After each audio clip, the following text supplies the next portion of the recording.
Hi, welcome to the Daiku Podcast. I'm Gary Snow. Today, I welcome Mark Hunt, the creator of Gangbusters BX, which puts the old school spin on the TSR Gangbusters game of the 1920s mobsters, detectives, and police. Mark, welcome. Hello, thank you for having me on. Well, I've been a Facebook group fan. I've been on there for like years now, and I've seen it, and I've been very happy with it. And I should note, I got my old copy of Gangbusters here, so I'm a big fan of it. However, and this is maybe something that you are addressing, is I always found the rules a little bit confusing, and I could never convince people to play it. I love reading the books, Well, but I'll, I've cleared up a lot of things, and then we'll have time to go over it and ask questions and what you were confused about and how I changed them. We'll do some of that. okay, it sounds good. But before we get into all of that, as usual, we kind of asked our guests how they got started in this crazy little hobby of ours. Well, I've been gaming since 1979. It started in school. Guy had a copy, of course, BX, and I seen it sitting in the lunchroom. We're sitting. I'm like, oh, that looks interesting. Let me see that. I see the dragon in the cover and everything. I'm like, oh wow, that looks cool. So I go look at it, and long story short, yeah, he lets me borrow it. I read it on the way home. Next day, we made characters and been going ever since.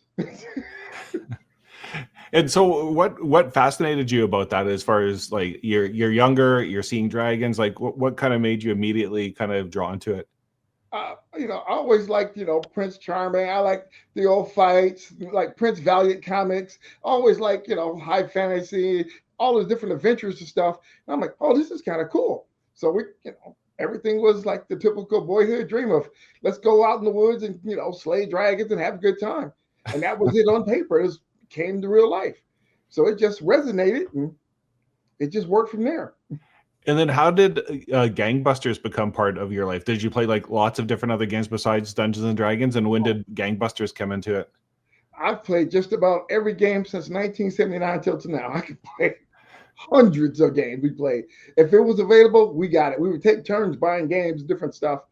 And Gangbusters, I got Gangbusters literally when it came out at the store, 82. Since then, ever been playing nonstop. So people were buying different games, and I said, oh, I'm gonna buy this. Looks cool. Gangsters on the car, things like that. I grabbed it, started reading, and I was like, ding, I can do this. And since then, Gangbusters has been on non-stop. I've got literally 40 years of play notes that I've been using converting ever since. And it's just resonated. And like I don't know if you're old enough to know the old Ronco commercials. I liked it so much, I bought the company. The old Character Ranger. So when I got the opportunity to get a hold of it, that's what I did. Well, let's talk about that. And you had a really, I felt, nice personal forward at the beginning of your new book. And so maybe you could talk to us about like your journey into actually like being a fan of Gangbusters, and then how it came to be that you were actually now creating Gangbusters BX. Well, what happened is like I'd always been wanting to get a hold of different stuff, and Mark Rick Krebs was on our G Plus page back in the day. And I was like, oh man, he always talk about wanting to do stuff. And I was like, I always wanted to make something for it. And the opportunity came up for me to do so. And he was like, well, I wrote him about it and asked him what he thought. And he says, well, he had thought about it. People have asked him, and they always just never followed through. So I created Man's Best Friend, which was the first supplement I made.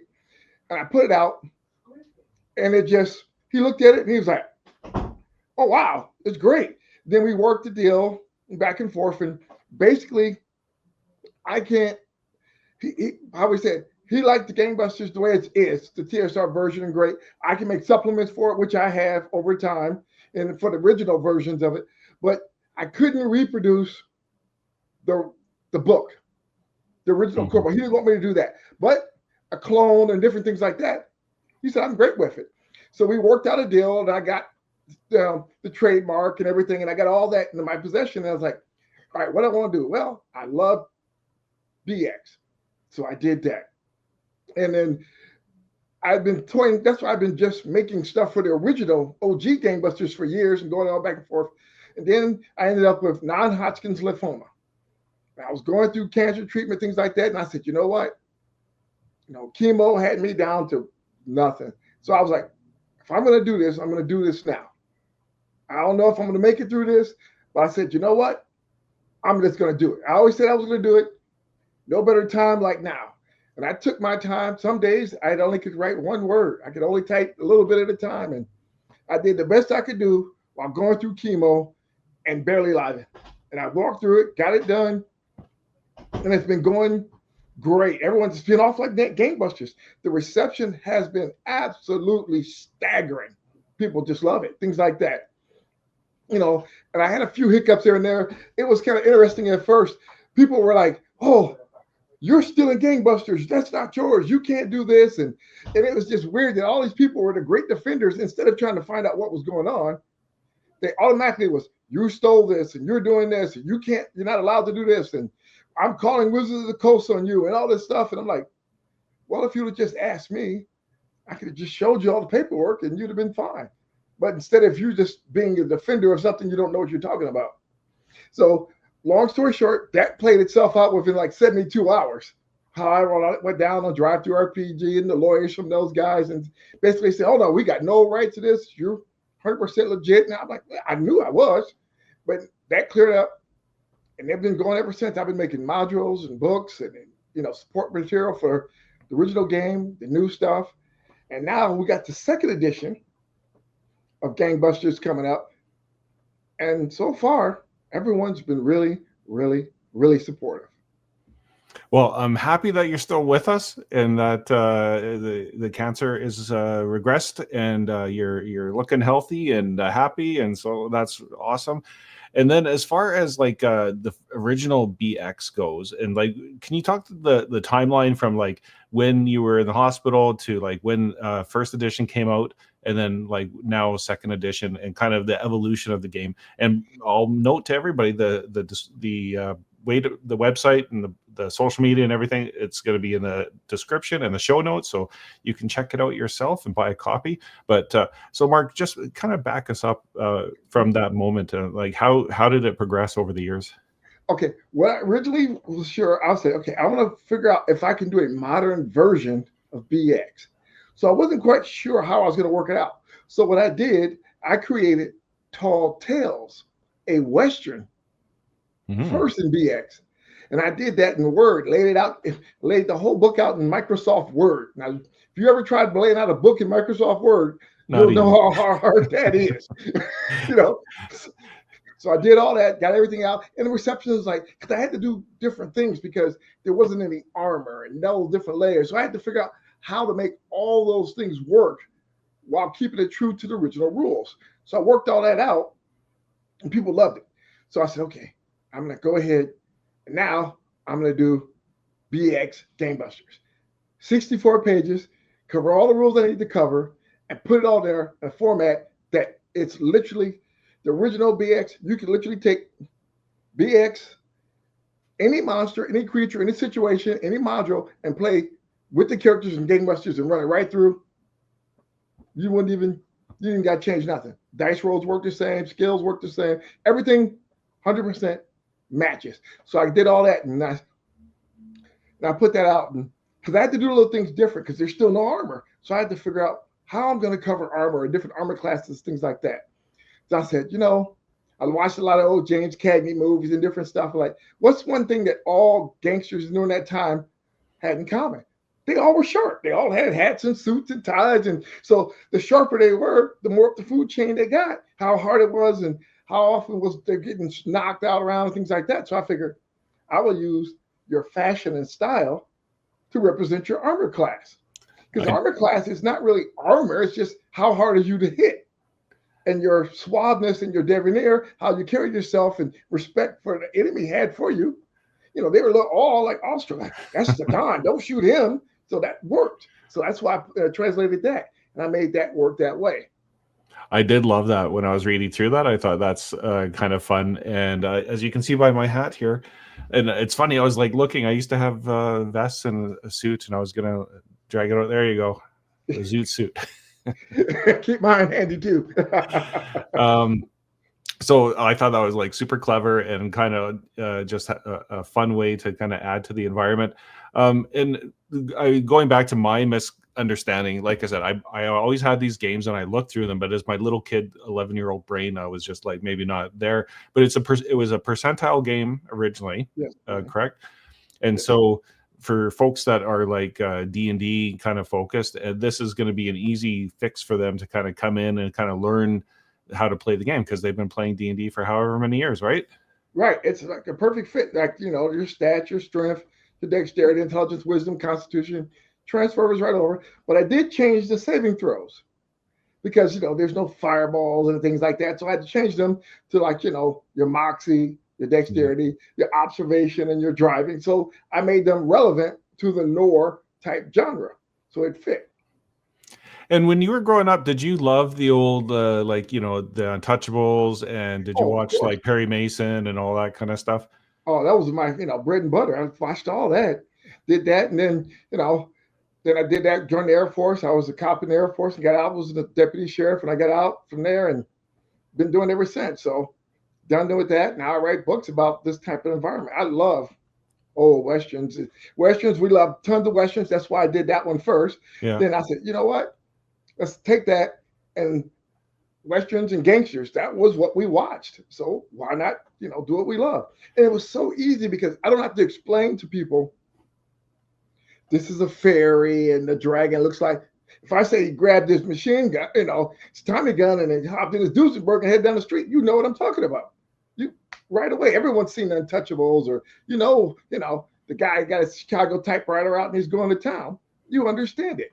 So like when we downtown Chicago, instant visual in your mind. I don't have to explain and describe the castle, and what a 3-story walk up looks like, and what a Sears Roebuck house looks like, and in a block, and you understand all these things, and the cops are coming, and you get it. It's like so easy for people to adapt to it.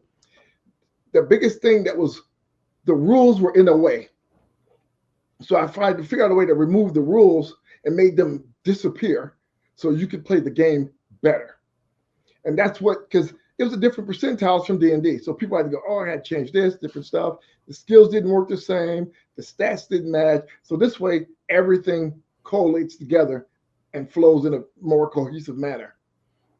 And I can imagine, like, going back to like watching some of the media and the stories and the books that were available, there's probably absolutely no shortage of ideas for adventures or scenarios that you can run players through.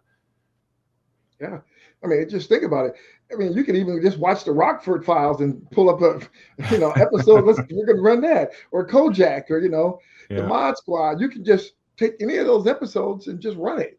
Law and Order. Look at Law and Order. Thousands of different ones. SVU. You could be FBI agents. You can be reporters.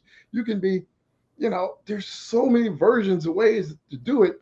It's almost like, gee, how do I run out of adventure? I can just turn on the news and watch what comes up, and let's turn that into an adventure. It's writes itself. I love the new Perry Mason series. I don't know if you've seen the newer ones. Like, yes, I love that stuff. So yeah, great times. And like, just like we were saying, like there's ripped from the headlines, Law and Order. There's like no shortage of kind of ideas out there. Everybody loves cops and robbers and that kind of thing.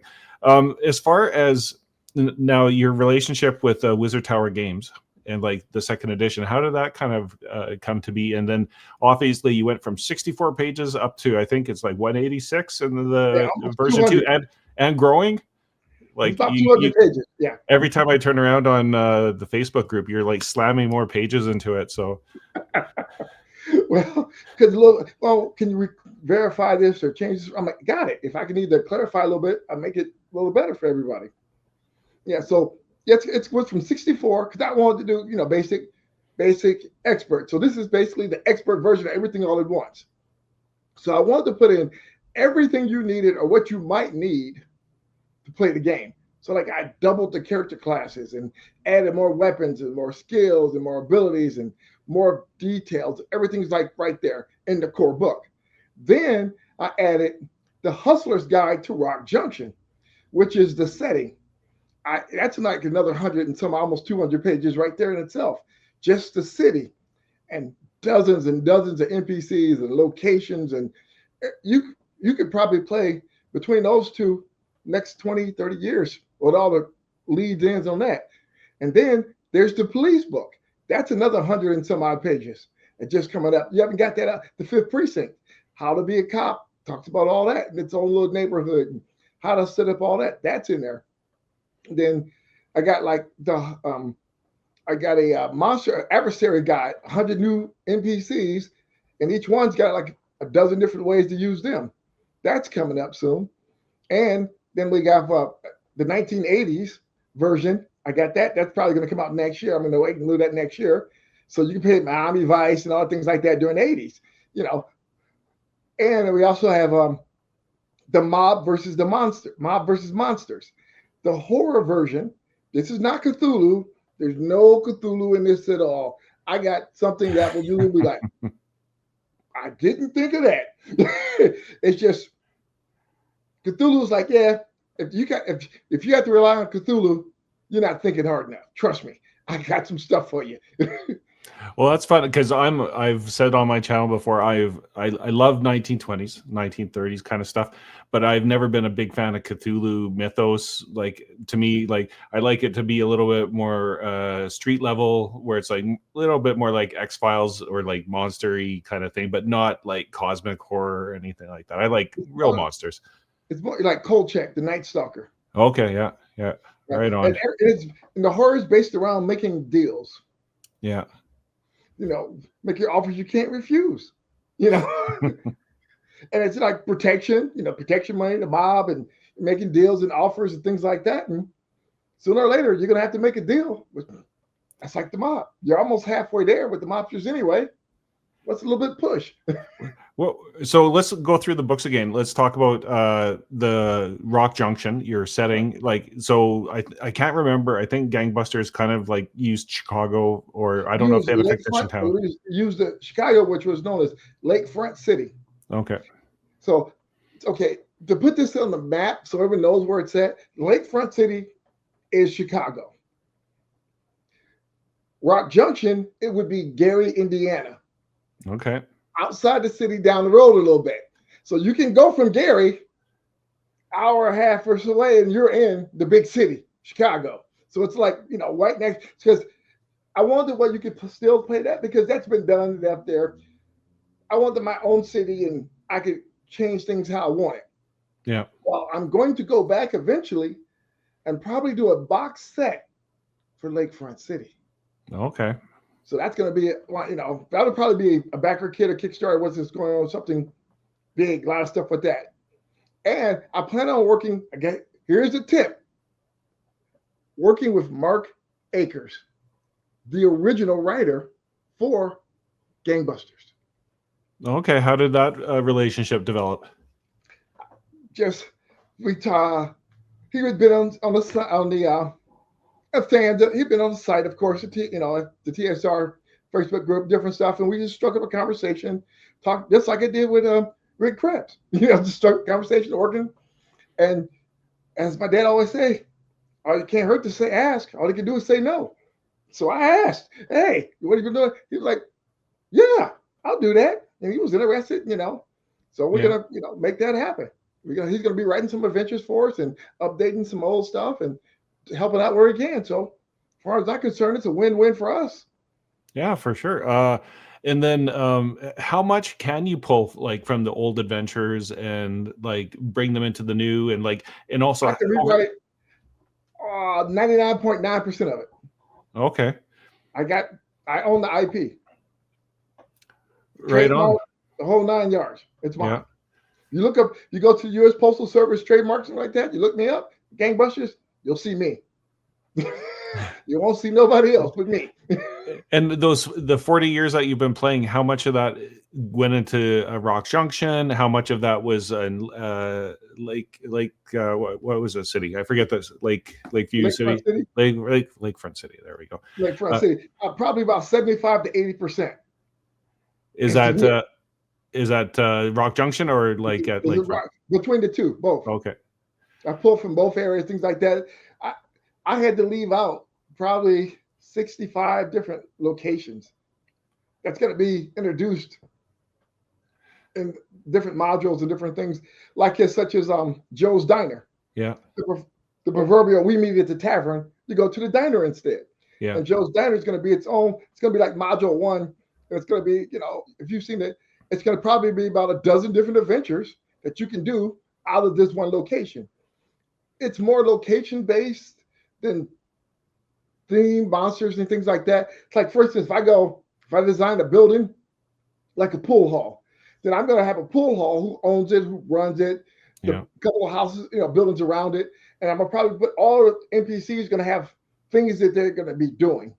So you might go 1 week and everything's fine. And if characters go back 3 months from now, whatever, the same NPCs might be doing other stuff and pick up more adventures from there.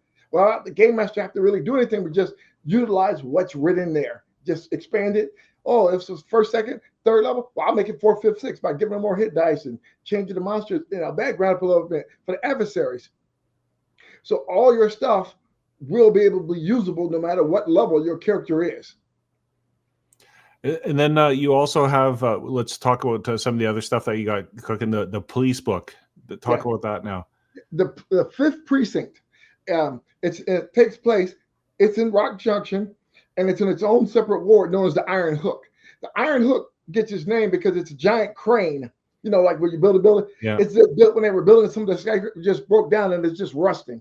So now it's known as the Hook, Iron Hook. The location, that part of town is known as, it's between near downtown, near riverfront, and near Hoboville outside. So it's got its own, it's a convolution of 5 points in like New York. It's got like a Hungarian section, a black neighborhood. It's got like like the ghetto old buildings that just fall in. It's got Hungarians, Chinese, why it's all mixed together. They all kind of converge there, and it's like the part of town where the players, of course, get sent if you're cops. Well, you're new. Good luck. Well, like a perfect example here in Michigan. State police, their first year, they have to spend a year or two in Detroit. Yeah, get your shoes wet in the worst city in the town. So you go there and you learn, and then you can maybe go other places in town. So this one, you get sent to the fifth precinct, and good luck. You get a beat and you walk it and learn the neighborhoods and try to get in and survive life on the street. And that's what it's all about. So you get a lot of a lot of new guys, bad guys, lots of different stories. It's probably enough to play just in that area for 5 or 6 years with just small stuff and all the NPCs and what they got going on. And that's what I love about role-playing games. It's like one little book can last you a lifetime. And then you've also got the reporter's book. Yes. Stop the Presses. That's coming up. That's going to be talking about the newspapers in Rock Junction, various newspapers, and how you go about, and it's going to be more about influencing society and things like that because you're the press and how that works out. So there's going to be a lot of different elements and how you look at how you fit your standing in the community, how well people look and see you, and how things are done. And each one of these books, you can play. I don't play a reporter. I can just use this book and the core book. Or one can be this guy, this guy, and this guy. They can all work together or separate. It all depends on how the judge wants to run the campaign. So do you have a sense of like how most people enjoy running the campaign? Like, do they prefer to be like gangsters and then do heists or like that kind of thing? I've had everyone play every kind of campaign. The most, when I was running a campaign for like 6 years, I had 30 players.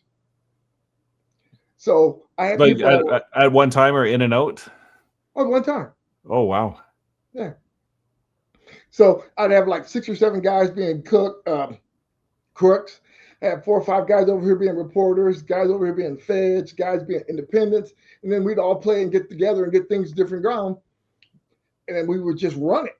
Like we had one group that was in prison. They had messed up. They were in prison. There's 4 guys that were in prison. So I'd run them on a separate timetable than the other ones. And I'd keep notes. And so if one group was going to be robbing the bank and it happened to be this guy's territory and he was going to be there, I would arrange so everyone could be at certain days and times. So if they couldn't be there, I had enough players no matter what. I always had enough players because that's so many people, you could run it. And it was just phenomenal. And some of those, you'll run across these guys and different stuff when you're playing. You're like, oh, this guy be a player. When you run across the NPCs and just from some of the craziness that they've done in background, you're like, no NPCs has this kind of craziness going on. This had to be a player at one point, And now, that's the best thing about it. And so your group, like, do you play in person primarily or online, or Uh, how do you? Nowadays, I just primarily do online because I'm just so busy. I used to do. I like to get back, doing in person again. But I want to also, if I can get some time, once I get a couple of more of these books out, I'm going to try to do an online game and then do some things to teach people how to play gangbusters in a way. Because yes, you can play as a murder hobo all you want, but when you just shoot up the town, things like that, the National Guard and the Fed's going to come after you. Look at Bonnie and Clyde. Look what happened to them when they were just running around just shooting up stuff. Sooner or later, they're just going to put all resources to getting you, and they're going to get you. You're just going to get got. This is how it is. And then the other book that you mentioned, or the concept of mob versus monsters, we talked a little bit about that. How did you kind of come up with that idea? Because I mean, a lot of people would be like, no, it's just keep it real. But you said no, I'm gonna like bring in the monsters. Like, was that like a kind of a fun experiment? Yeah, it was a fun experiment. I decided, because a lot of people are like, oh, I can just pick a Cthulhu in this. I'm like, no, that's not. So I said, fine. You guys want to play Monster Hunter type this? Let's do Monster Hunter type stuff. And then as we played one game and got going, it's like, well, this is different. I wasn't expecting this because it was more grounded, more centrally around of how things work. And instead of just, oh, I can't do anything about it. There's some unknown monster and blah, blah, blah, go insane. And that's great. I love Cthulhu. I love the game. Great design work is absolutely magnificent. Great for what just not for me. There's nothing wrong with that. Just not for me. So you've got like all these great ideas. You got the 80s thing coming. You got all these books and that kind of thing. How much, like, I have to say, you are very, you work hard. You're hard charging. How much time do you put into like playing and writing and doing it all? I try to put about 3-4 hours a day and into the book. Sit down and dedicate some time. Like I always say, how I did like the first book, 10 minutes at a time. 10 minutes at a time. I'm gonna do 10 minutes. I got 10 minutes. So sit down, write notes. I got 10 minutes. Sit down, transfer it into sections. I got 10 minutes. And before you know it, hour go by, 3 hours go by. Some weeks I might not put no more than 20, 30 minutes. Some days, like on the weekend, I might put like 7, 8 hours because it's just going. And I'm putting all these pieces I put together into one together. Oh, I need more of this, add this to it, and then flesh this out more. And then before you know it, the book's done. You got 30,000, 40,000 words and you're done. 500, 600 words at a time, a little bit at a time, just like a little bit, little bit, little bit. And most of these books are probably anywhere from 85 to 90% done. And I had been working on these over the last 4 or 5 years since I started the original book. I've been working on ideas on all these. So they're not like all at once. It's been in the works for years, little pieces at a time. So like just going back, this doesn't make sense, change this. Well, I updated those rules, added this, and how we've been playing and changing. So they've evolved some as we go along. Just like it went from 64 to like 200 pages, things that people want to know more about. And so now reflecting upon your journey from like the hospital bed to here, you must be pretty proud of your baby coming out into the wild, like the second edition at least. I am. I was proud the first time. Oh, it was amazing. So when I first had it, I said, okay. I took it to the Gary Con. I said I took about 35, 40 copies. I said I probably won't even be able to sell. I'll sell a few and whatever. Literally, day one, before the convention started, they were all gone. I was like, oh, I should have brought a couple hundred more. I mean, so they see me and people were just scrambling for them. I'm like, yeah, okay. I didn't realize people liked it this much and different stuff. And so the response has absolutely been phenomenal. So I hope people, like it, put it on. And I'm working on getting it into bookstores nationwide. Well, So that brings me yeah, back to we that have other distributors. question Yeah. of Wizard Tower Games is your publisher this go round. Yes. And Yes. so it looks like you guys are like working out the bugs to get the website up and running. It's probably going to be active by the time you can go there at any point, but everything's going to be a new streamlined purchasing system. But I think I remember mentioned on the Facebook page that, hey, why don't you guys do a Kickstarter? Because I think this would be a huge Kickstarter, and I think it was like, well, maybe, but any Well, plans for something like that? well, yeah. Well, we've got growing pains because we're learning. This is Yeah. like I knew how well it was going to sell because I've had previous experience doing it, and he's doing a fantastic job. I couldn't ask for a better partner because he's sticking to it. He's doing what he's got to do, and man, we're going to do a great partnership. We got beautiful things down the line coming, like T-shirts and different dice bags. We got a lot of different stuff that's going to support Gangbusters, and I couldn't ask for a better partner than Don. He does everything we need. He's great. Just Yeah. phenomenal.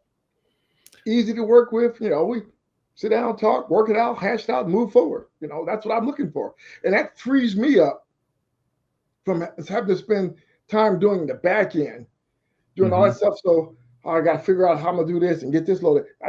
Here's the script and everything laid out and done. Here you go.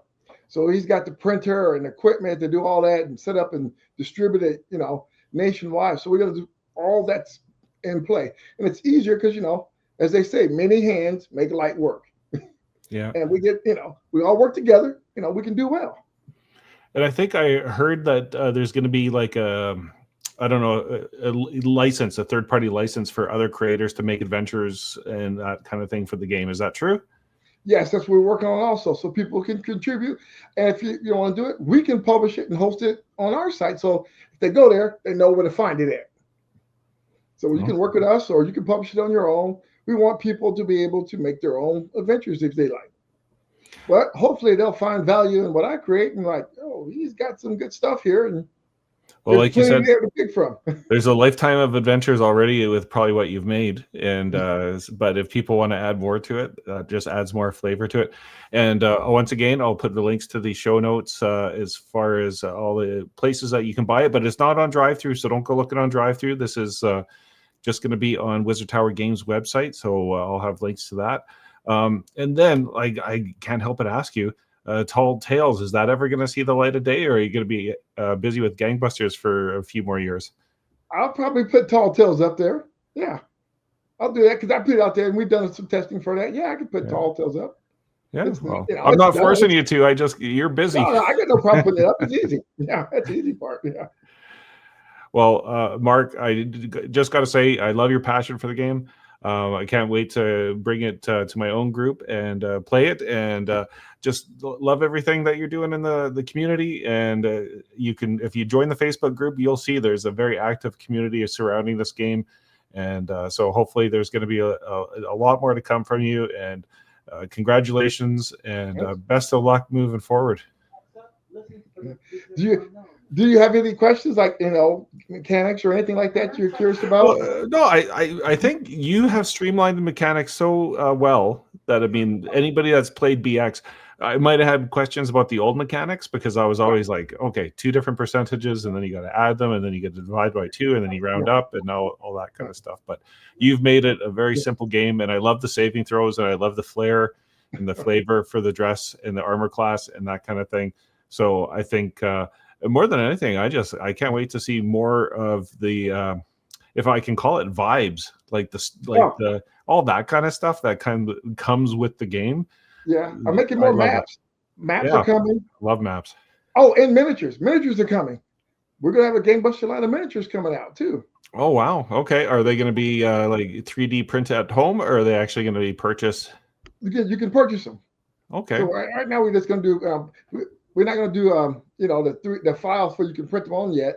Yeah. We're also going to try to do cars, and as more stuff come up, the more support we get, the more we're able to reinvest back into it.